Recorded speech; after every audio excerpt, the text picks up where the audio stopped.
마태복음 18장 11절 인자가 온 것은 잃어버린 자를 구원하려는 것이라. 오늘 말씀의 제목은 예수님 오신 날이 되겠습니다. 예수님 오신 날. 자, 이번 주 수요일에는 부처님 오신 날이라고 국가가 공휴일로 정한 쉬는 날이죠. 우리는 그날에 교회에 모여서 중들이 먹지 않는 돼지고기를 구워서 먹을 예정입니다. 자, 제가 지금 중들이라고 했습니까? 자, 중들이 들으면 기분 나쁠까요? 그들은 자기들을 스님이라고 부르기를 좋아하죠? 근데 그들은 그 호칭에다가 왜 스님이라고 그렇게 해서 님자를 붙이게 만든 걸까요? 왜 존칭을 붙인 걸까요? 그냥 스님은 스님일까요? 여러분, 스님이라고 부를 수 있는 사람들은요, 승려들이에요. 승려들이 자기들의 스승을 부를 때 쓰는 호칭이 스님이에요. 주지 스님. 자, 그러니까 그들에 대해서 우리가 존경할 게 없으니까 그 님자를 빼면은 스가 되죠. 그래서 우리가 그 스들이라고 부를 수가 있는 것입니다. 자기들은 목사님 그럽니까? 님자를 항상 붙일까요? 왜 호칭에 님자를 붙이는가? 가만히 생각해 보면요, 그거는 가증스럽다고까지 말할 수 있습니다. 심한 말 아닙니다. 주님께서 그렇게 말씀하고 계십니다. 여러분들 잘 생각해 보십시오. 부처님 오신 날도 부처님 오신 날이라고 바꿨어요. 원래는 석가탄신일이었습니다. 근데 석가탄신일을 자기들이 경배하는 석가를 석가라고 부르는 게 기분 나빴던지 부처님이라고 붙이고 아예 그렇게 이름을 바꿔버렸어요. 부처에다가도 님자를 붙여서 이제는 부처라고 말하면 안 될 것 같고 부처님이라고 그렇게 호칭을 하게 만들어버린 것이죠. 자, 이런 일을 하는 그들이 누구일까요? 성경으로 한번 판단해 보시죠. 사람들에게 높임을 받고 싶어하는 사람들, 존중받고 싶어하는 사람들. 그래서 어떤 스님, 부처님. 부처라고 하는 말은요, 깨달은 자라는 뜻입니다. 깨달은 자님, 말이 됩니까? 그런 사람들은 사람들에게 존중받고 싶고 높임받고 싶은 사람들이고, 그런 사람들은 또한 자기들은 다른 사람들보다 의롭다라고 하는 것을 그렇게 드러내는 그런 사람들인 것입니다. 제가 하는 말이 아니고요, 누가복음 16장 15절에 보니까 제가 읽습니다. 주께서 그들에게 말씀하시기를, 이 그들은 바리새인들입니다. 너희는 사람들 앞에서 스스로 의롭다고 하는 자들이지만 하나님께서는 너희 마음을 아시느니라. 이는 사람들 가운데서 크게 높임을 받는 것이 하나님 보시기에 가증스러움이니라 하셨습니다. 주님께서 가증스럽다고 하신 이들은 바리새인들이었습니다. 이들은 어떤 사람들이었습니까? 사람들 사이에서 라삐어라고 존경받고 싶어하는, 높임받고 싶어하는, 사람들로부터 그렇게 높임을 받고 싶어하는 사람들이다라는 거죠. 사람들의 가운데서 그렇게 크게 높임을 받는 그 자체가, 여러분 마태복음 23장 보십시오. 마태복음 23장 7절을 보십시오. 주님께서 이 바리새인들에게 하신 말씀의 문맥을 우리가 볼 필요가 있습니다. 이 라삐어라는 말은 선생님이라는 뜻입니다. 7절을 제가 읽습니다. 23장 7절, 또 시장에서 인사받는 것과 사람들에게 라삐어라고 불리는 것을 좋아하느니라. 선생님 이런 말을 좋아한다라는 것이죠. 님자 소리를 듣는 것을 좋아하는 것 같은 것이죠. 여러분들 수요일 날 부처님 오신 날인데 그날은 또 공교롭게도 무슨 날이죠? 스승의 날이죠. 우리 선생님들 이렇게 하셔요. 부처님 오신 날인데 왜 우리 스승님 오신 날이라고, 아니 스승님의 날이라고 그렇게 부르자고. 우리도 존경받을 만한 스승님들 아닌 거예요? 님자를 왜 빼는 거예요? 스승님의 날이라고 그렇게 고치자고. 그렇게 한번 청와대에다가 넣어보십시오. 자, 이렇게 라삐어라고 불리는 것을 좋아하는, 사람들에게 높임을 받고 인정받기를 좋아하는, 그것이 하나님 앞에 가증스럽다라고 하는 것이죠. 왜냐하면 그들은 하나님 보시기에 아무것도 아닌 자들이기 때문에, 자기들 스스로 의롭다고 하는 자들이기 때문에 그런 것이에요. 이들에게 하신 말씀을 중들에게 한번 연관해서 보시기 바랍니다. 중들도 그렇게 스님 소리를 듣기 좋아하고 부처님 소리를 듣기를 좋아하는 거예요. 자기들이 깨달은 자가 되면요, 자기들도 부처님이 되는 거예요. 그런데 그들이 입고 있는 옷을 보십시오. 바리새인들이 입고 있는 옷을 보십시오. 중들이 입고 있는 옷을 보십시오. 그들의 색깔을 보십시오. 성경은 그들의 의가, 자기들의 의가, 그 옷을 말하는 게 아니라 자기들이 스스로 의롭다고 하는 그 의가 성경은 더러운 걸레라고 말씀하고 계시는데, 그것을 자기들이 인정을 하고 있는 것이라도 하듯 그렇게 걸레 색깔을 입고 있어요. 맞습니까?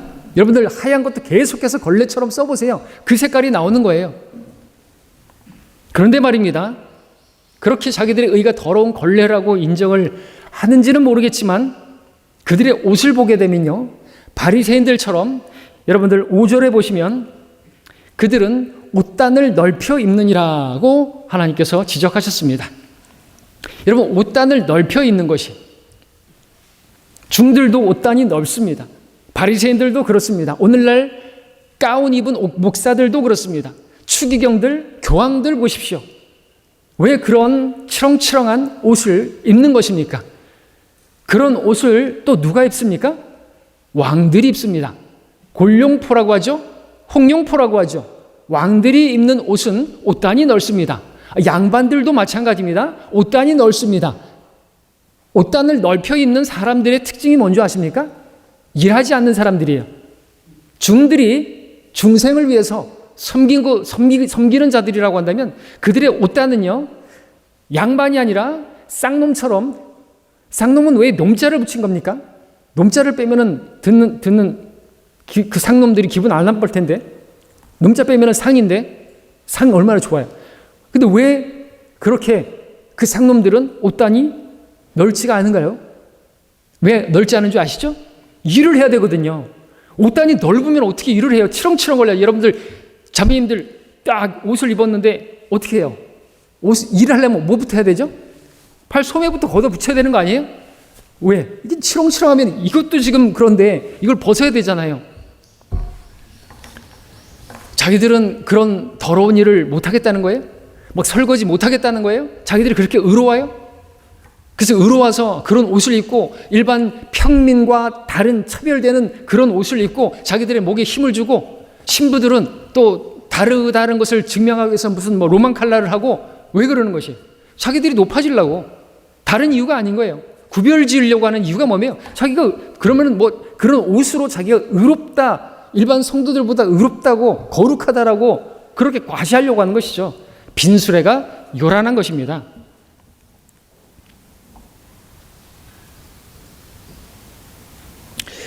주님께서 말씀하신 말씀에 따르면 사람들에게 의롭게 보이려고, 차별화돼 보려고, 그리고 높임을 받으려고 그런 옷을 입는다라는 것이죠. 누가요? 오늘날 중들이 그런다는 것이죠.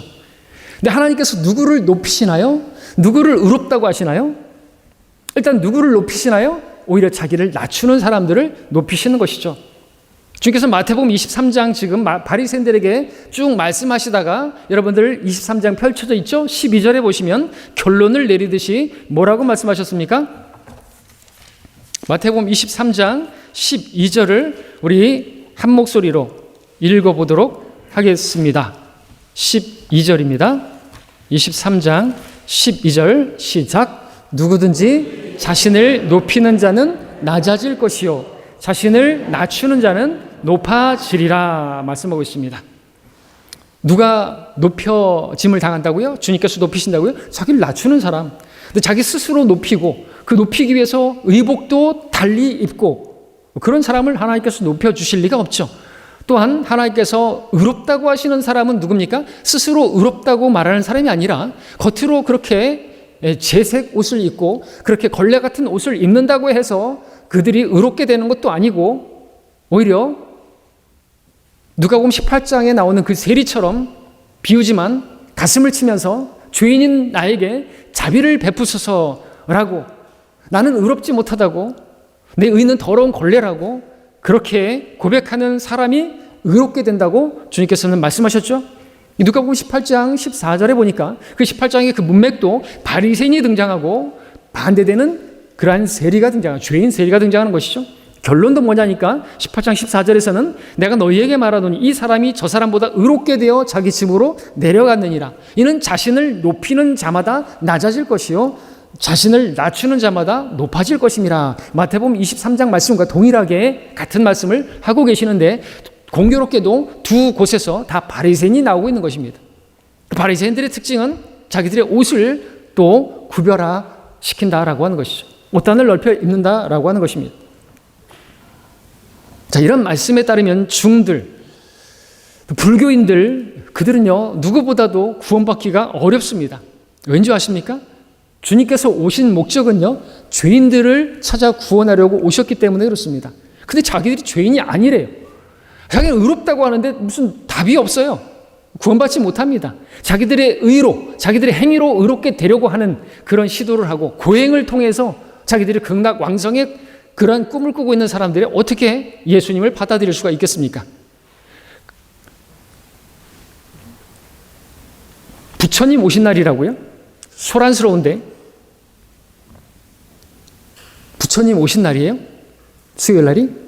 자, 지금 전 세계의 모든 사람들이 쓰고 있는 달력은 무엇을 보여주고 있습니까? 그 달력은 언제를 기점으로 해서 2024년이 된 것입니까? 바로 예수님께서 오신 날로부터 2024년째가 된 것이죠. 세계 역사는 어떻게 나뉘어 있습니까? 예수님이 오시기 전과 오신 후로 나눠져 있습니다. 오시기 전 BC와 오신 후로 바로 AD로 Before Christ, 그리스도 전과 AD, 아나 도미니우스, 바로 예수님께서 오신 후로 역사가 나눠져 있고 모든 사람들이 그 달력을 쓰고 있다는 것이죠. 이것은 종교 이야기가 아닙니다. 이것은 기독교 이야기가 아닙니다. 역사 이야기입니다. 역사, 히스토리, 그분의 이야기 속에 우리는 살고 있다 말할 수 있는 것입니다. 이것은 진리입니다. 사실이에요. 팩트예요. 이걸 믿지 않겠다고 하면 돌봐줘야 될 사람이죠. 정신병자죠. 역사를 믿지 않는 거예요? 그런데 말입니다. 이 불교도들은 이 2024년을 쓰지 않는다라고 하는 것이죠. 모방해요. 마귀도 모방자요. 빛의 천사로 가장합니다. 그들은 불기를 씁니다. 지금 불기 올해 2568년이라고 쓰고 있습니다. 그들은 2024년이라고 부르지 않습니다. 2568년이라고 쓰고 있습니다. 불기라고 말하고 있습니다. 왜 그런 줄 아십니까? 부처님이 예수보다 먼저 왔다는 거죠. 우리 종교가 더 오래됐다는 거예요. 그것을 과시하기 위해서 불기를 쓰고 있는 것입니다. 마치 성경 변계자들이 오래된 고대 필사본이 더 신뢰할 수 있다라고 그렇게 사기치는 것과 마찬가지인 것이죠. 자, 그런데 좋다 이거죠. 부처가 왔다고요? 와서 뭘 어쨌다는 거예요? 뭘 했다는 거예요? 부처라는 말은 붓다라는 말은 깨달은 자라는 뜻인데 그가 뭘 깨달았는가요? 그가 깨달은 거 한번 내놓아 보라 이제. 부처님의 삼불능이라는 것이 열반경에 있습니다. 그가 인생 말년에 깨달은 것. 여러분들 부처는요, 그 실제 이름은 뭐죠? 예, 스타마르. 그 이름인데 인도의 작은 마을에 그 왕자예요, 왕자. 근데 그 호의호식하면서 살다가 아주 그냥 그 울타리 안에서 왕궁 안에 살다가 바깥 세상을 보기 위해서 나갔다가 근데 막 힘들어하고 고통하고 병들어 있는 사람들을 보면서 왜 사람은 태어나서 왜 늙고 왜 병들고 왜 죽는 것인가 그것에 대해서 고민하기 시작했고 그러다가 보리수 아래에서 깊이 생각을 했고 근데 깨달은 게 뭐냐?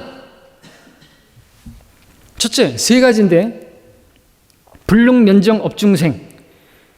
이걸 다시 말해서 쉽게 하면 업보중생 제도불능이라는 뜻으로 비록 부처께서 무상의 지혜와 능력을 가지고 있다 할지라도 중생 자신이 저지른 업보는 그 자신만이 소멸시킬 수 있다라는 뜻이다. 다시 말해서 자신의 마음과 행동에 따른 그 업보를 그 자신이 다 치러야만이 구원이 가능하다라고 하는 뜻입니다. 이건 제가 말하는 게 아니라 불교에 나와 있는 것입니다. 둘째, 불능도 무연중생. 역시나 이것은 다시 쉽게 말하면 무연중생 제도불능이다라는 뜻으로 비록 부처께서는 모든 중생의 수겁과 근기를 알고 계시지만 부처님이라도 마주보고 대화하고 뜻을 같이 할 수 없는 중생은 구제할 방법이 없다라는 뜻이다. 그렇게 본다고 한다면 죄 있는 중생이 죄 없는 중생이 어디 있어요? 자기가 지은 그 죄에 대해서 자기가 그 죄값을 치러야지 구제가 가능하다고 한다면 자기가 그 죄값을 치를 수 있는 중생은 어디 있고 그렇게 해서 구제될 수 있는 그런 그 자체가 구원도 아니고 그 부처와 그 석가와 영고가 있는 사람은 또 어디 있어요? 그와 대화해 본 적 있어요? 셋째, 불능진 중생계. 이것은 3계, 과거, 현재, 미래, 3세 중생 제도 불능이라는 뜻으로 부처는 일체 중생의 중생을 제도화하기를 원하지만 인연이 없어 부처의 문종에 줄 수 없는 대중들은 구제가 불가하다라는 뜻입니다. 이것을 쉽게 말해서 한마디로 말하면 부처가 깨달은 바는 자신은 아무것도 아니고 그 누구도 구제할 수 있는 방법은 전무하다. 이거를 깨닫고 죽은 거예요. 그런데도 그를 따르고 그가 오신 날이라고 그날을 소중하게 여기고 있는 사람들은 누굽니까? 부처가 깨달은 자라고 하는 뜻이지만 정작 그 자신이 깨달은 것은 자기는 아무것도 아니고 자기는 아무것도 할 수 없는 그냥 인간이다라고 하는 것을 깨달은 것이죠. 자신이 누군지를 모른 거예요. 깨닫기 위해서 그렇게 중으로 들어가고 깨달은 바가 뭐냐 하니까 인간은 왜 이렇게 고통스러운 것인가? 욕심 때문이다. 탐욕 때문이다. 다 내려와 놔야 된다. 그러면 고통이 없다. 욕심을 버려야 된다. 그러기 위해서 산에 들어가서 다 내려놓고 사는데, 그러면 뭐 산에 들어가서 살면은 물론 건강은 할 수 있겠죠.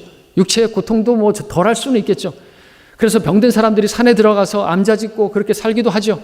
그러나 그런다고 해서 그 문제가 해결되는 건 아닌 것입니다. 죄 문제가 해결되지 않고 이 질병의 문제가 해결되는, 죽음의 문제가 해결되는 거 아닌 것이죠. 근데 이것을 깨닫지 못한 사람들이 무지몽마하게도 그렇게 따르고 있는 것이죠. 사람을 따르고 있는 것이에요. 부처가 신입니까?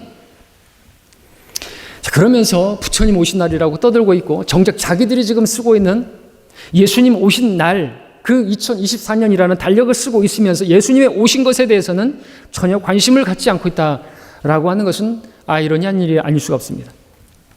그러나 예수님께서 오신 날이 얼마나 중요한 것입니까? 얼마나 중요하면 그 예수님 오신 날을 기점으로 해서 이 달력을 전 세계가 쓰고 있냐라고 하는 것이죠. 이것만 보더라도 예수님께서 오신 그 날이 중요한 건 아니지만, 그래서 우리는 그 날을 기념하지 않지만, 우리는 성탄절 크리스마스를 기념하지는 않지만, 우리 그분이 오신 그 일에 대해서는 누구보다도 잘 알고 있고 잘 알고 있어야 하고 또 이 일에 대해서는 분명히 알고 있어야만 하는 것입니다. 오늘 말씀은 너무나도 단순하고 너무나 여러분이 잘 알고 있는 말씀이지만 이것은 우리가 계속해서 다시 한번 되뇌어야 하고 또 이것을 붙들어야 하고 우리가 이 예수님 오신 목적에 대해서는 다른 사람들에게 또 얘기할 수 있어야 되는 것입니다. 그래서 이제 예수님께서 오신 그 일이 무슨 목적을 가지고 오셨는지에 대해서 성경이 뭐라고 말씀하시는지 보도록 하겠습니다. 오늘 첫 번째 마태복음 18장 11절에서는 무엇이라고 말씀하고 계십니까? 첫 번째, 예수님께서 오신 이 세상의 목적은 뭡니까? 잃어버린 자를 찾아 구원하려고 오셨다 말씀하고 계십니다. 그런데 말입니다. 오늘날 기독교계가 쓰고 있는 개역 성경, 개역 개정판, 병개된 성서들에는 통째로 이 구절이 없음이라고 되어 있습니다. 찾아볼 수가 없어요. 예수님께서 이 세상에 오신 목적을 감추고 있다는 것이죠. 그래서인지 그분이 오신 목적을 몰라서인지 모르게 되어서 그런지 교회들은 예수님께서 오신 그 목적을 모르고 있기 때문인지 복음을 전하지 않고 있어요. 복음을 모르고 있다고도 말할 수 있죠. 우리처럼 전하지 않고 있는 것이죠.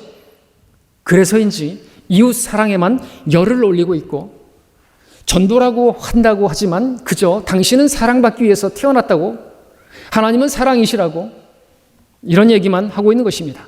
가려운 길을 즐겁게 해주는 선생들이 많은 것이죠. 그들은 목사들이고 선생들이 되어서 선생님 소리나 듣고 또 자기들도 가운 입고 의롭다고 하고 높임받기를 원하고 하나님 보시기에는 가증한 사람들인 것입니다. 그러나 성경은요 그렇게 말하고 있지 않습니다. 사랑받기 위해서 태어난 것이 아니라 죄 가운데 태어났고 그 죄에서 구원받지 못하면 멸망한다고 성경은 분명히 말씀하고 있습니다. 그렇게 멸망으로 향하고 있는데 문제는 그들이 하나님을 찾지 않는다고 말하고 있어요. 하나님을 찾는 자가 없나니 없도다, 한 사람도 없도다 라고 말하고 있습니다. 근데 다행인 것은 하나님을 찾는 자는 없는데 너무나 감사한 것은 하나님께서 그 잃어버리는 자를 찾아서 이 땅에 오셨다라고 하는 것입니다. 그들 스스로 하나님을 찾지 않는데요. 뭘 찾나요? 사람들은 그냥 부를 찾고 명예를 찾고 쾌락을 찾고 향락을 찾고 그런 것에만 찾는 사람들로 있는데 하나님을 찾는 사람을 찾아보기가 힘든데 감사하게도 우리 하나님께서 그 무지몽매한 그 소경과 같은 그러한 사람들에게 찾아오셔서 너희들이 지금 소경이 되어서 구렁으로 멸망으로 가고 있다. 찾아오셨다라고 하는 것이죠. 하나님께서 그 죄인들을 구원하시기 위해서 찾아오셨습니다. 육신을 입고 이 땅에 오신 것이죠. 여러분들, 우리가 인정해야 될 것이 있습니다. 우리가 우리 자신을 본다고 한다면 우리가 이 자리에 있는 것은요, 우리가 잘나서가 아니고 사실은 또 우리가 하나님을 찾아서도 아니고 먼저는요, 하나님께서 우리를 찾아오셨기 때문에 그래요. 누군가가 여러분을 위해서 기도했기 때문이고요. 그래서 여러분에게 복음이 전달되어진 것이고요. 또 주님께서 찾아오셨기 때문에 그 복음이라는 것이 완성되었고 그 복음이 우리에게 전달된 것이죠. 하나님께서 먼저 찾아오지 않으셨다고 한다면 우리는 멸망으로 향하고 있는 것입니다. 하나님께서는 그렇게 찾아오시는 분이십니다.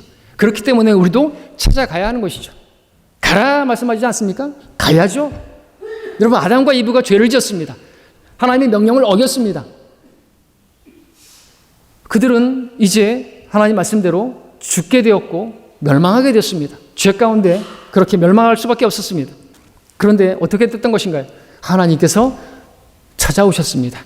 그들을 정죄하기 위해서, 심판하시기 위해서 찾아오신 것이 아니라 그들을 구원하시기 위해서 찾아오셨고 그 구원의 표로 그들이 걸치고 있는 그 무화과나 이파리를 치워버리시고 양으로, 가죽으로 옷을 입혀주셨습니다. 바로 대속을 보여주고 계시는 것이죠. 오늘날도 근데 사람들이 아담과 이브처럼 자기들이 죄 가운데 있음을 알고 있으면서도 불구하고 자기 나름대로 선을 행하려고 하고 자기들이 그 의로, 여러분들 사람이 왜 자꾸만 선을 행하려고 할까요? 여러분, 이제 이 수요일 날, 그 부처님 오신 날이라고 하는 날, 왜 사람들은 돈을 들고 절간에 찾아갈까요? 특별히 왜 조폭들이, 정치인들이 돈을 많이 갖다 바칠까요? 그들이 더 많은 죄를 지었기 때문에 그래요. 죄책감이 더 많을수록 그 돈의 양은 많은 것입니다. 맞습니까? 맞아요. 여러분들, 조폭들이 많이 갑니다. 절간에, 초파일에. 왜? 회개하려고. 자신의 그 죄를 어떻게든 돈으로 커버해 보려고, 속죄해 보려고. 돈으로 안 돼요. 우리가 구속받은 것은 금이나 은이나 그 썩어질 것들로 된 것이 아니라죠. 오직 예수 그리스도의 피로만이 우리 죄를 속죄할 수가 있는 것입니다. 그들은 번지수를 잘못 찾은 것이에요. 근데 우리가 찾아가면 예수님께서 찾아오셨다고, 그분이 오셨다고 전하면 우리에게서 도망을 칩니다. 복음 전도자들로부터 도망을 칩니다. 교회로부터 도망치려고 합니다. 그리고 각자 자기 눈에 오른 대로 각자 자기 길로 돌이킵니다. 우리도 그랬죠. 이사야서 53장 6절에서 우리는 모두 양같이 길을 잃어 각자 자기 길로 돌이켰으나 주께서는 우리의 죄악을 그에게 지우셨도다. 이미 주님께서 우리의 죄를 그 예수님께 지우시고 우리 죄를 뒤집어 쓰시고 그분은 제물이 되셔서 우리 죄를 때문에 벌을 받으셨어요. 이제 누구든지 그를 믿으면 바로 예수 그리스도의 의를 그에게 전가시켜 주시는 것입니다. 그래서 의롭게 되는 거예요. 그러기 위해서 내가 죄인이라는 것을, 내가 잃어버려진 자라는 것을, 나는 어디서 와서 어디로 가는지 모르는 자라고 그렇게 고백해야 되는 것입니다. 난 잃어버려진 자입니다. 도대체 인생을 사는데 뭐 때문에 사는지 몰라요. 사람은 왜 사나요? 왜 죽나요? 왜 병든가요? 생로병사, 거기에 뭘 어디서 깨닫나요? 하나님 말씀을 봐야 깨닫게 되는 것이죠. 보리수나무 아래에 앉아있다고 해서 깨달을 수 있는 게 아니라는 것입니다. 예수님께서는 그렇게 자기는 잃어버려진 자입니다. 인생은 어디서 와서 어디로 가는가? 나는 모르겠습니다. 주님, 저를 찾아와 주십시오. 저를 만나 주십시오. 네, 그런 사람이 구원을 받을 수 있는 것입니다. 주님께서 그런 잃어버린 자를 찾아오셨습니다. 이스라엘 백성들이 먼저 잃어버려진 자들이고 그들에게 오셨으나 자기 백성이 그를 영접하지 아니하므로 이제는 누구든지 그를 영접하는 사람들에게 이제 하나님의 아들들이 되는 권세를 주셨습니다. 여러분, 그분을 영접하셨습니까? 그분을 맞아들이셨습니까? 잘하신 것입니다. 그분이 오신 목적을 여러분들 이루어 드렸기 때문에 그런 것이죠. 두 번째, 예수님께서 왜 오셨습니까? 우리 디모데전서 1장 5절을 보겠습니다. 15절을 보겠습니다.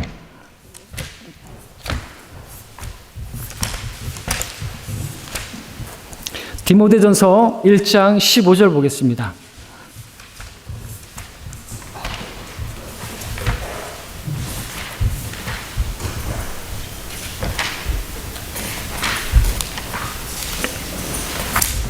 함께 읽겠습니다. 시작. 그리스도 예수께서 죄인들을 구원하시려고 세상에 오셨다는 이 말씀은 신실하며 온전히 받으리기에 합당하도다. 죄인들 중에서 내가 우두머리라 말하고 있습니다. 죄인들을 구원하기 위해 오셨다. 아까서는 잃어버린 자를 찾아 구원하기 위해 오셨다. 하나 더 붙었죠? 더 구체적으로 죄인들을 찾아 구원하려고 오신 것입니다. 예수님께서 오신 목적을 분명히 밝히고 있습니다. 때문에 자신이 죄인이 아니라고 하는 사람은 하나님께서 어떻게 구제할 방법이 없네요. 왜냐하면 예수님께서는 죄인들을 찾아 구원하려고 오셨기 때문에 그렇습니다. 그렇기 때문에 우리는 죄를 이야기하지 않을 수가 없는 것입니다. 죄에 대한 심판을 이야기하지 않을 수가 없는 것입니다. 죄에 대한 형벌의 장소인 지옥을 이야기하지 않을 수가 없는 것입니다. 왜냐하면 성경이 말씀하고 있는 것은 죄로부터의 구원, 죄의 형벌로부터의 구원, 그것을 말씀하고 있기 때문에 그렇죠. 자기가 죄인이라는 사실을 인정하는 사람만이 구원을 받을 수가 있는 것입니다. 그래서 우리는 죄에 대해서 이야기하지 않을 수가 없는 것이죠. 근데 자기가 죄인이 아니라고 말하는 사람은 구제할 방법이 없어요. 구원받을 수 있는 방법이 없어요. 왜냐하면 다시 말하지만 주님께서는 죄인들을 구원하려고 오셨기 때문에 그렇습니다. 자기가 병이 든 자가 아니라고, 자기는 환자가 아니라고 말하면 의사가 필요 없어요. 그처럼 자기가 죄인이 아니라고 말한다면 주님은 구원자가 되실 수가 없는 것이고 그를 구원할 수가 없는 것입니다.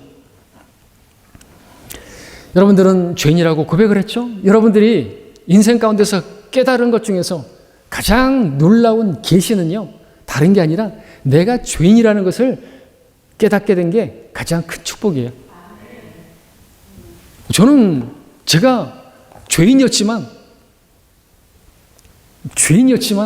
입에서는 욕설이 나오고 어머니에 대해서 저주하고 그렇게 도둑질하고 그렇게 저기 하고 그랬는데 죄인이 아니라고 생각했어요. 나보다 더 악한 사람, 죄 많은 사람들을 생각하면서 나는 그래도 저들보단 낫다고 생각하면서 상대평가하면서 나는 그렇게 죄인이 아니라고 말을 했던 것이죠. 깨닫지 못했던 것이죠. 깨닫지 못하면 멸망하는 짐승과 같은 데 말이죠. 멸망의 앞에서 제가 죄인이라는 것을 깨닫게 되었어요. 예수님을 그 십자가 앞에서 제가 죄인이라는 것을 인정하게 됐어요. 무릎 꿇게 되었어요. 그보다 놀라운 축복은 없는 거예요. 그걸 모르는 사람들이 너무나 많은 거예요. 여전히 자기들이 옷을 잘 입고 Ladies and gentlemen, 옷을 잘 입고 예쁘게 화장을 하고 멋지게 차려입으면 자기들이 대단한 줄 알고 있어요.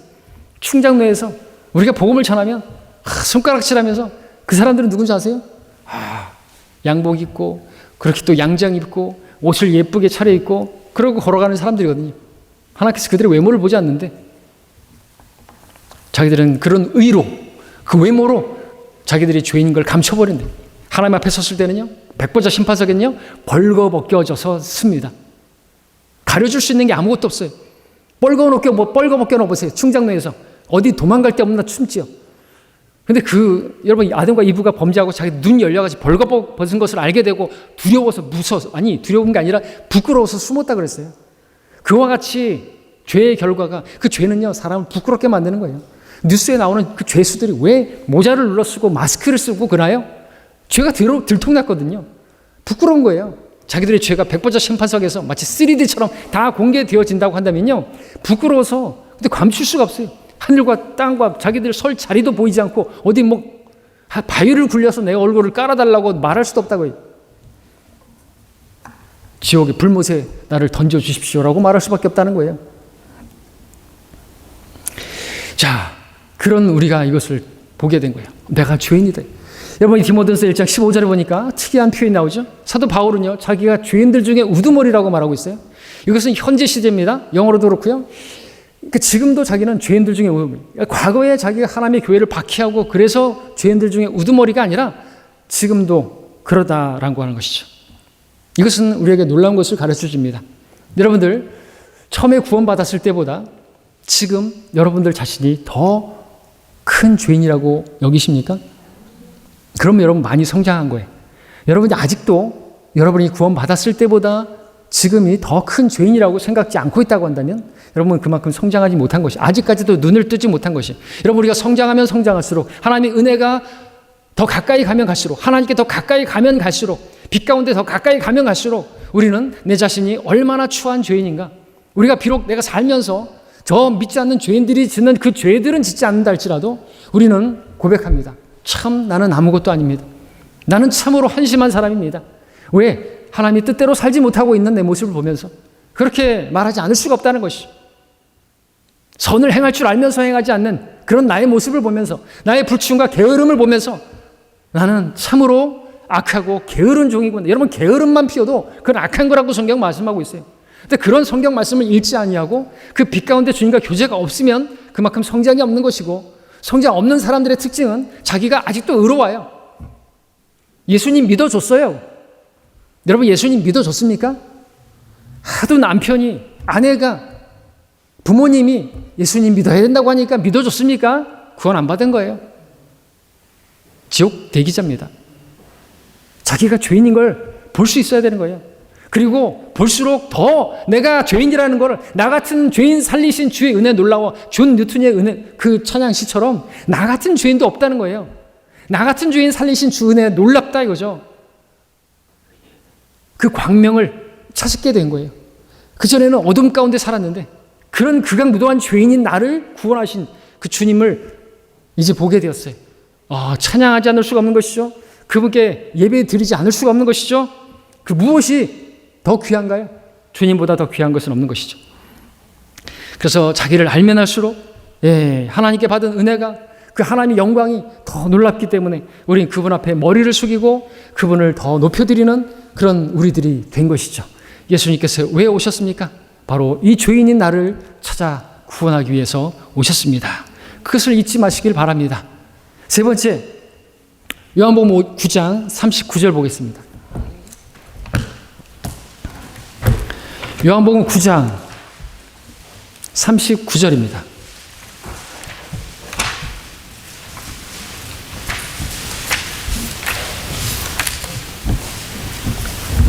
제가 읽겠습니다. 그러자 예수께서 말씀하시기를 내가 심판을 위하여 이 세상에 왔으니 이는 보지 못하는 자들은 보게 하고 보는 자들은 소경되게 하려 함이라고 하시니라. 자, 보지 못하는 자들을 보게 하시고 자기가 본다라고 말하는 사람들을 소경이 되게 하시려고 그것이 심판의 내용이라 말씀하고 계시는 것입니다. 참으로 오묘한 말씀이 아닐 수 없죠. 심판의 내용입니다. 나는 못 봅니다. 나는 보지 못합니다. 나는 진리가 뭔지 모릅니다. 나는 내가 죽으면 어떻게 될지 모릅니다. 어디 갈지 모릅니다. 나는 보지 못합니다. 이런 사람들을 보게 해주시고 눈을 열어주시고 눈 뜨게 해주시고 난 봐. 난 봐. 안 봐도 모니터야. 난 보지 못했지만 나는 저 극락왕생 할게요. 나는 저 극락에 갈게요. 자기가 본대요. 자기가 본대요. 이 중들이 그들은 이미 심판을 받은 거예요. 주님께서 오셨죠? 진리로 오셨죠? 빛으로 오셨죠? 이미 그들은 심판받은 거고 정죄받은 거예요. 이게 하나님께서 이미 심판하신 거고 물론 재림 때 하나님께서 그들을 심판하는 실제가 있겠지만 이미 심판을 받은 거예요. 이미 정죄를 받은 거예요. 이것이 주님께서 오셔서 오신 목적이다라고 말씀하고 계시는 것이죠. 자칭 의인이들이라고 하는 사람들, 자칭 스스로 의롭다고 하는 사람들, 주님 없이도 자기들이 율법으로 의롭게 될 수 있다라고 하는 사람들, 그런 사람들은 이미 심판을 받은 것이고 정죄를 받은 것이다라는 것이죠. 반대로 자기가 죄인임을 인정하는 사람들, 가슴을 치면서 하나님, 죄인인 저에게 자비를 베풀어 주십시오. 저는 스스로, 내 스스로 나는 볼 수도 없고 나는 소경이고 나는 아무것도 모릅니다. 나는 내가 어떻게 될지 모릅니다. 내가 지금 율법을 행하고 있지만 나는 의롭게 되려고 애쓰고 있지만 나는 내가 과연 구원받을지 모릅니다. 주님, 저에게 확신을 주십시오. 주님, 저에게 구원의 확신을 주십시오. 교회를 다니고 있지만 모른다 이거죠. 그러면 찾아요. 그런 사람들 구원의 확신을 주시죠. 하나님의 은혜의 복음을 주셔서 구원의 확신 가운데 한 번 받은 구원, 영원히 보장된다는 그 구원을 선물로 주시죠. 문제는 찾지 않는 거예요. 그분이 그렇게 찾아오셨는데도 불구하고 그렇게 심판하려고 오셨는데 여전히 자기가 의롭다고 하고 어떤 종교를 의지하고 있고 나는 불교 신자예요. 나는 스님이다. 이죠. 중이라고요? 나 스님이라니까. 닌자 빼고 스라고 뭘 깨달았는데 부처가 뭘 깨달았는데 말해보라 이거죠. 뭘 깨달았는지. 아무것도 없는데 무예요, 무. 그걸 깨달은 게 있으면은 도를 전해야 되잖아요. 그들은 여전히 구도자예요. 도를 찾고 있어요. 못 찾았으니까 전하지 못하죠. 우리는 찾았으니까 전하죠. 우리는 전도자들이에요. 그들은 여전히 구도자들이에요. 못 찾았어요. 계속 찾고 있는데 못 찾아요. 결국에는 그 사람들이 옳다고 생각하는 그 길을 가지만 멸망이에요. 끝은 죽음이고.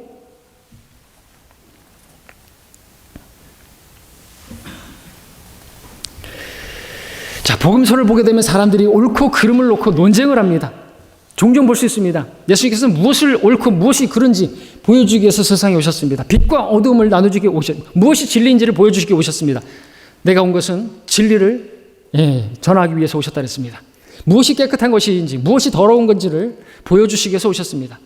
사람들은 근데 손을 씻지 않고 먹으면 그 더러운 것이라고 말했습니다. 주님께서는 그 더러운 손이 그 손으로 먹는 것이 그 사람을 더럽히는 게 아니라 밖에서 그 들어가는 것이 더럽히는 게 아니라 오히려 그 사람 속에서 나오는 것이 그 사람을 더럽힌다고 말씀하셨습니다. 아무리 깨끗한 옷을 입고 아무리 잘생기고 아름다운 얼굴로 말을 한다 할지라도 그 속에 시기와 분노를 품고 말을 한다고 한다면 그것이 그 사람을 더럽히는 거라고 말하고 있는 것이죠. 아무리 화장을 예쁘게 하고 아무리 멋지게 기름 바르고 양복을 입고 말을 한다 할지라도 그 속에 시기와 그 분에 가득한 그런 말을 하면서 포장해서 회칠한 무덤으로 말할 그게 더러운 것이고 그것이 위선이다라고 그것이 죄라고 그렇게 말씀을 하셨습니다. 예수님께서는 바로 그러한 자들에 대해서 그러한 속에 있는 것들이 가득한 그러면서 자기가 의롭다고 한 그러한 자기가 죄인이면 죄인이라고 인정하면 구원받을 수 있을 텐데 자꾸 그것을 카바한단 말이죠. 내가 왜 죄인이냐고. 나 초파일에 가서 시주도 엄청 해. 나 나름대로 양식껏 살려고 애쓰고 있어. 어쨌다고요. 하늘 우러러 한 점 부끄럼 없이 살 수 있냐 이거죠. 죄가 하나라도 한 점이라도 있으면 하늘나라 못 가는 거예요. 당연하죠. 죄가 있는데 어떻게 하늘나라 갑니까? 근데 점도 없고 흠도 없는 어린 양 같은 예수 그리스도의 피, 그 피를 신뢰하면요, 그 피가 적셔지면요, 점도 없고 흠도 없고 하늘으로 한 점 부끄럼 없는 그런 의인이 되어서 하늘나라 가게 되는 거예요. 그렇게 해주겠다는데, 그치, 계속 버팅기고 있네요. 난 죄인이 아니라고. 노답이죠. 구제할 수 방법이 없어요. 구제불능이에요. 그런 사람에 대해서는요, 부처도 석가도 뭐 구제불능이라고 이미 선포를 했어요. 예수님의 심판은 근데 우리는 어떻습니까? 우리는 주님께서 오셔서 우리를 심판하셨어요. 그렇죠? 우리는 보지 못한다고 고백을 했어요. 그래서 우리는 심판을 받았어요. 근데 우리가 심판 받은 적은 없어요.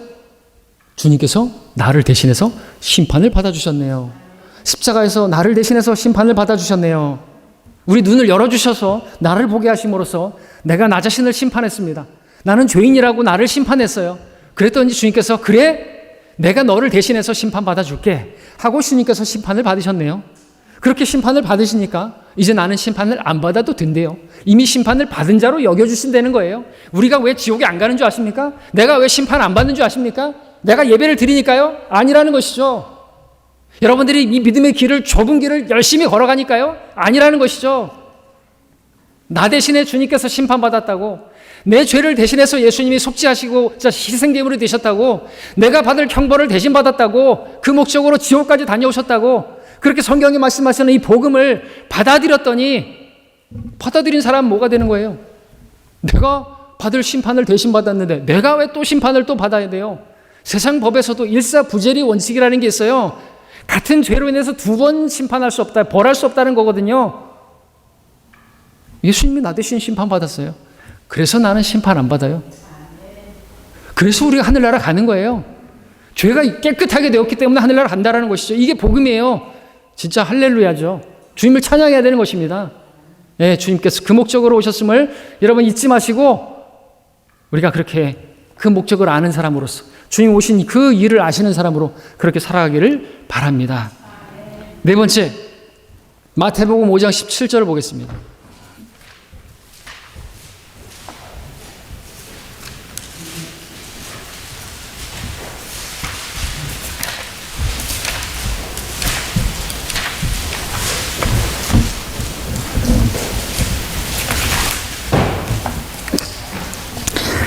자, 읽겠습니다. 내가 율법이나 선지서들을 폐기하러 온 줄로 생각하지 말라.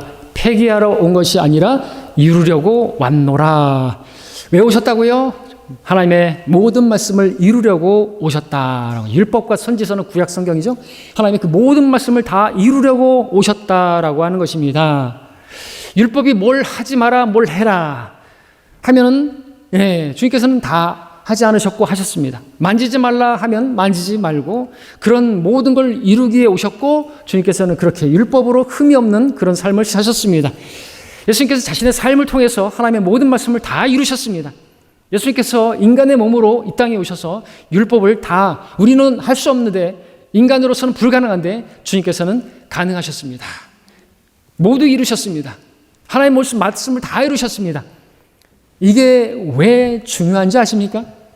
이게 어떤 의미인 줄 아십니까? 이제 우리가 예수님을 믿으면 우린 그리스도 안으로 들어가는 거예요. 그리스도 안으로 들어간 우리들은요, 하나님께서 어떻게 보시는 줄 아세요? 우리가 보이지 않고 그리스도만 보이십니다. 하나님께서 우리를 보시는 게 아니라 그리스도로 우리를 바라보는 거예요. 우리는 그리스도로 옷 입은 사람들인 거예요. 우리의 지난날의 그 추악한 더러운 우리가 앞으로 짓는 그 죄들에 대해서도 묻지 않으시고 우리가 보이지 않아요. 우리 하나님 보실 때 우리는 하나님의 모든 말씀을 이룬 그러한 그리스도로 보는 거예요. 이게 그래서 중요한 것입니다. 우리가 완벽한 삶을 사신 그 분 안으로 들어가면 하나님께서 우리를 완벽한 삶을 산 사람으로 여겨주시겠다는 거예요. 그러면 이제 우리 더 이상 지난날의 추악한 그 죄들이 보이지 않고 예수 그리스도의 흠없고 점없는 삶이 그런 삶을 살았다라고 하나님께서 여겨주신다라고 하는 거죠. 단지 예수 그리스도를 믿었더니 그 믿음을 의로 여기시고 우리를 그런 죄 없는 사람으로 여겨주신다는 거예요. 이게 정갑니다. 우리 인생록을 바꿔주신 거예요. 여기 내 인생에 더러운 일기장이 있어요. 몇 월 며칠 날 어떤 죄를 짓고 친구와 함께 지었고 어떤 죄를 지었고 나이트장을 갖고 PC방에서 어떤 죄를 짓고 음란한 죄를 짓고 잔뜩 있어요. 근데 여기는 예수 그리스도의 생애가 있네요. 아무런 죄가 없네요. 이름 표지에다가 이름을 바꿔주신 거예요.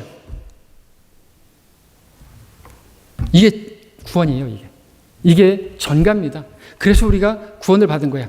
우리는 예수 그리스도 안으로 들어간 사람들인 것이죠. 그래서 그리스도 예수 안에 있는 사람들은요 결코 정죄함이 없는 거예요. 영원한 정죄가 없다는 말입니다. 정죄가 없어요. 누가요? 그리스도 예수 안에 있는 자들에게는 정죄함이 없는 거예요. 그래서 그리스도 안으로 들어오면요, 그리스도 안에 들어가면요 하나님께서 택하신 사람이 되는 거예요. 하나님의 아들들이라고, 하나님의 아들이신 예수 그리스도 그분처럼 우리를 바라보시는 거예요. 그래서 우리가 담대함을 얻는 것입니다. 자, 그 다음에 마지막으로 마태복음 20장 28절을 보겠습니다. 예수님께서 왜 오셨나? 더 많이 말할 수 있겠지만 여러분들 이것을 마지막으로 이제 말씀을 드립니다.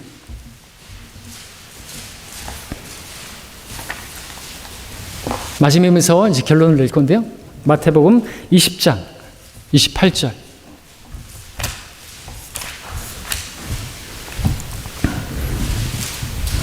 자, 읽겠습니다. 인자도 섬김을 받으려고 온 것이 아니라 섬기러 왔고 또 많은 사람을 위하여 자기 생명을 몸값으로 주려고 온 것이라고 하시더라 말씀하고 있습니다. 여기서도 주님께서 오신 그 이유, 목적에 대해서 보고 있죠. 예수님께서 뭐하러 오셨다고요? 섬기려고 오셨다 말씀하셨죠. 지난주인가요? 주님께서 우리가 또 섬기기를 바라신다고 했죠. 네. 지난주 말씀이 뭐였어요? 나를 섬기고자 하면 나를 따라오라. 내가 있는 곳에 나의 종도 있느니라. 그래서 우리 주님께서 섬김을 받기를 원하시는 그런 말씀을 보았는데 오늘 이 말씀을 보니까 주님께서 오신 목적은 섬기러 오셨다 말씀을 하고 계시다라는 것입니다. 예수님께서 섬기러 오셨습니다. 매우 중요한 일입니다. 여러분들, 우리는 지금 주님을 섬기고자 합니다. 예수님을 위해서 무엇인가를 하려고 합니다. 좋은 일입니다. 그러나 그보다 먼저 선행되어야 할 일이 있습니다. 우리는 주님께 먼저 섬김을 받아야 하는 것이죠. 주님의 섬김을 먼저 받지 아니하고 내가 주님을 섬기려고 하면 그것은 주님을 섬기는 것이 아니게 됩니다. 맞습니까? 맞습니다. 마르다가 주님을 섬기려고 했습니다. 그러나 결과적으로 그는 주님을 섬기는 것이 아니게 되었습니다. 맞습니까? 주님을 향해서는 투정을 하고 자기 자매에 대해서는 미워하고 원망하고 그랬지 않습니까? 첫째 계명, 둘째 계명, 하나님을 사랑하라, 이웃을 사랑하라, 이거 다 깨먹은 거예요. 하나님을 섬기는 게 아니라는 것이죠. 그러니까 먼저 주님의 섬김을 받아야 되는 거예요. 마리아처럼 자기도 처음엔 앉아서 그 주님께서 주시는 영의 양식을 받아 먹었잖아요. 그러니까 주님께서 먹으라고 하시는 것을 먹어야 돼요, 먼저.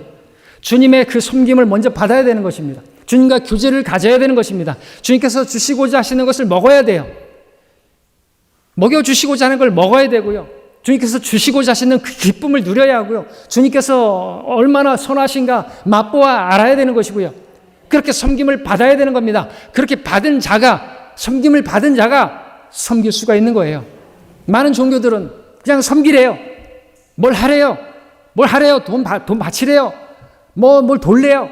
탑돌이 하래요. 계속 절하래요. 108번 절하래요. 그럼 뭐 없어진대요.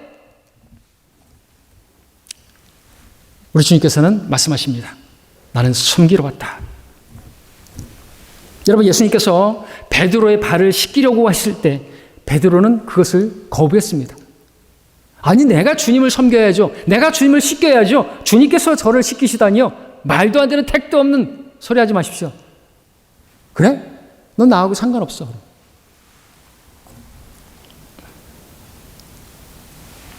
주님께서 먼저 베드로의 발을 씻겨주셔야 됩니다. 그죠? 이것은 뭘 말합니까? 주님과의 교제를 말하는 것이죠. 죄의 문제를 해결해야 되는 것이고, 그건 주님의 피로 다 씻어야 되는 것이고, 또 주님과 교제를 나누는 것이고, 그런 교제가 회복되어야만이 이제 뭘 하더라도 주님께서 그 섬김을 받아 주실 수가 있는 것입니다. 그것이 바른 순서인 것이죠. 여러분들 어떻습니까? 여러분 주님을 섬기기 위해서 먼저 여러분 섬기려고 하면 이 섬김이 부담스러우세요? 섬기지 마세요. 예배 드리는 게 부담스러우세요? 예배 드리지 마세요. 11조 하는 게 부담스러우세요? 하지 마세요. 하나님께서 그런 섬김 받으시려고 여러분을 구원하신 게 아닙니다. 하나님께서 돈이 없어서 여러분들의 주머니나 털라고 교회 지으신 게 아닌 거예요. 무슨 11조를 누가 했니? 무슨 명단을 쓰고 그 외짓거리야 해줘 그런 짓거리를? 우리 안 하잖아요. 부담스러우세요? 하지 마세요. 근데 여러분들이 이렇게 부담스럽다고 한다면 여러분들 잘 돌아보십시오. 여러분 씻으셨나요? 주님께서 씻겨주시는 그 씻김을 받으셨나? 보십시오. 여러분 주님께서 여러분의 목욕을 씻겨주셨나? 또 여러분의 발을 씻겨주셨나?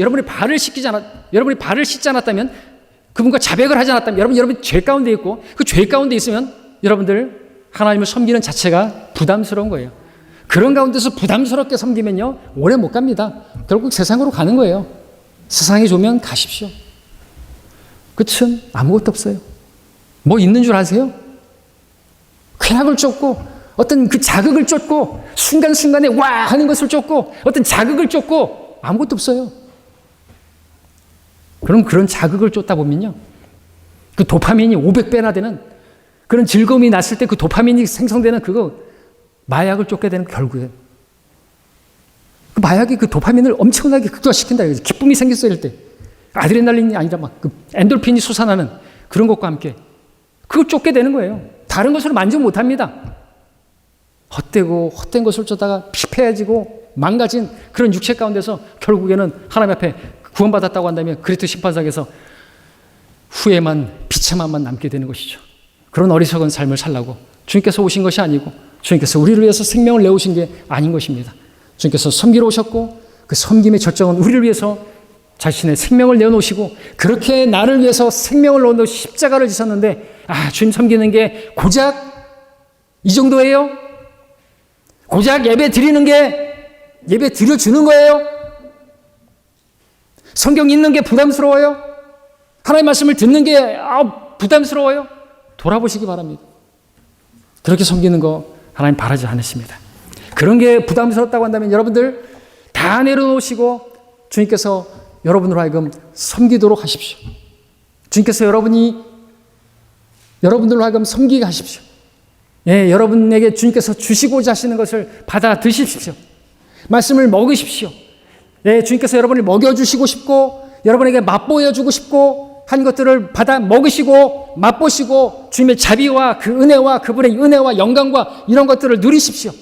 뭘 하려고 하지 마시고 누리십시오. 받으십시오. 그리고 그러한 섬김을 받고 나서 그리고 그 다음에 섬길지 말지는 여러분들이 결정하십시오. 근데 그렇게 섬김을 받고 나면 섬기지 말라고 해도 섬기게 될 것이죠. 우리가 그러고 있지 않습니까? 그런 섬김을 받았더니 그러한 맛을 봤더니 그런 은혜를 맛봤더니 그런 말씀을 맛봤더니 섬기게 되는 것이죠. 그러므로 여러분들 그러한 주님의 섬김을 받으시고 섬기십시오. 이것이 주님께서 바라는 섬김이고 이것이 주님을 섬기는 원칙인 것입니다.